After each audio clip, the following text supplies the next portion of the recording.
வீணாகிறோம். சரி, ஓகேண்ணா. இப்ப நாட்டு மாடுகள் அழியுதுன்றதுக்கு மெயினா நான் கூற வந்த வார்த்தையே என்னன்னு கேட்டீங்கன்னா, அடிச்சு ஆக்கிடுறாங்கல்ல.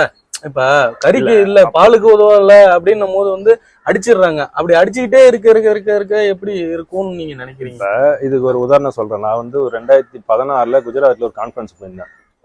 அங்க மாடு வளர்க்க எதை மாதிரி நாட்டு மாடு வச்சிருக்காங்க எல்லாருக்கும் கான்ஃபரன்ஸ் கூப்பிட்டு போயிருந்தாங்க. தமிழ்நாட்டுலயே நாங்க 2 பேர் போயிருந்தோம். அப்ப குஜராத்ல வந்து மாடு வெட்டக்கூடாதுன்றது ஒரு சட்டம்.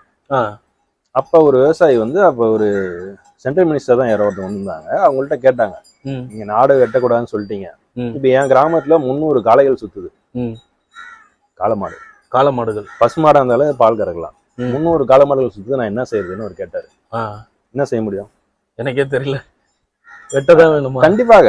அதுதான் வந்து ஒரு எக்கலாஜிக்கல் சைக்கிளை போய் நீங்க வந்து க்ளோஸ் பண்ண முடியாது. ஒரு பொருள் வந்து வயசாயிடுச்சு, உங்களுக்கு தேவையில்லை அப்படின்ற பட்சத்தில் நீங்க அதை அழிச்சுதான் ஆகணும். ஆமா, அப்பதான் இன்னொரு பொருள்